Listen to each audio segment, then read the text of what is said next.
Oi, pessoal do segundo ano. Olha lá, hoje nós vamos falar de capitanias hereditárias. A gente já falou um pouquinho, né? Na verdade, foi a primeira posição de Portugal em relação ao Brasil de tentar organizar aqui a colônia, né? Então, eles sabiam que era uma terra muito grande, já sabiam mais ou menos até onde ela ia em relação ao mar, né? Para dentro, assim, adentrando a floresta, não se sabia não, né? Porque como é que ia saber? Isso foi bem depois, já que a gente vai ver com os bandeirantes, né, que saíram de São Paulo. Mas a primeira tomada de decisão ali foram as capitanias hereditárias. Tentar resolver, inclusive, como proteger essas terras. Como colocar gente para proteger o litoral. Vocês sabem o que é litoral, né? Então, eu tenho uma terra, o Brasil, por exemplo, né, o contorno do Brasil. Aí no mapa mental vocês têm um mapinha lá das capitanias hereditárias, num dos mapas mentais. Então, onde o oceano bate, a água bate no Brasil, é o litoral. Onde o oceano Atlântico bate em terras, é litoral. Isso em todos os países, né? Onde os oceanos batem, né? É litoral. Assim como a margem de um rio é margem de um rio, né? Na praia, é a praia, né? A gente fala que é o litoral. Então, como proteger essas terras, né? O governo português pensava, né? Como proteger essas terras, né? De que maneira mantê-la habitada, povoada, para evitar invasões, né? De países europeus, né? Que tinham interesse principalmente a Holanda, lá no norte. Então, eles fizeram as capitanias hereditárias. Então, se você olhar ali no mapa, você vai perceber bem que você tem a linha, né, que corta o Brasil de cima para baixo, assim, né, e os risquinhos assim. Então, cada capitania hereditária daquela foi dada a um donatário. A nobreza, né, amigos do rei, de baixa nobreza, não eram assim os príncipes, não eram assim os caras, né, os caras menor. Mas você imagina, em 1500 e pouco, o que eram essas terras? Se hoje você for lá para o Amazonas, já é um lugar difícil de se penetrar, né? É uma floresta amazônica. Aqui, alguns lugares que tem floresta, você entra, já é difícil de você entrar. Você imagina em 1500 e pouco. Como não era difícil você adentrar essas matas e trabalhar nelas. Então, eu não sei se na casa de vocês tem mosquito, mas aqui tem bastante. Então, aqui era muito difícil, era muito difícil. Então, essas pessoas que vieram tomar conta dessas porções de terras imensas, que no mapa você acha que pequenininho, mas são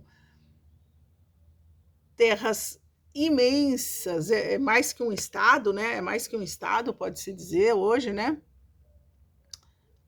Um cara tomar conta, né, povoar e administrar e tentar plantar, criar algum animal numa terra daquele tamanho. Era impossível. Tanto que não deu certo. Tanto que não deu certo. Deu duas deram certo. Por quê? Porque lá em Pernambuco, a capitania de Pernambuco, lá em cima, foi onde se produziu cana-de-açúcar, na verdade. Não foi em todo o litoral que se produziu cana-de-açúcar. Por exemplo, na região de São Paulo, não funcionava cana-de-açúcar. Não funcionava. Então, onde se deu bem o clima que aceitou naquela época, que naquela época também não era que nem hoje, né? Você tem tipos de cana, tipos de soja, tipos disso, né? Planta aqui, ali e tal. Não. A cana-de-açúcar se deu bem em Pernambuco e os escravos foram mandados para lá, então a grande riqueza era tirada de lá. Então, Pernambuco se desenvolveu. Né? Se desenvolveu bem. Tanto que você tinha ali Recife e Olinda, foi a região que vocês vão ver mais para frente, que inclusive teve revoltas, né, dos moradores, dos empregados, né, das pessoas que trabalhavam em Recife e Olinda, houve revoltas e tal.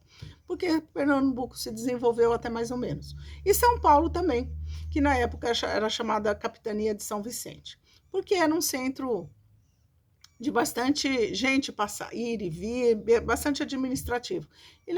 Lá se criava muita cultura de subsistência, tinha gado, tinha plantação de algumas coisas que as pessoas conseguiam sobreviver ali, entenderam? Mas as capitanias, de maneira geral, não deram certo. Não foi um meio bom de se administrar esse país, não funcionou. Então, isso foi bastante tempo, tá? Até o século XVIII, né? 1700 e sei lá quanto. Nada é exato, né? Mas até o século XVIII. Então, a partir de então, o rei de Portugal estabeleceu um novo método.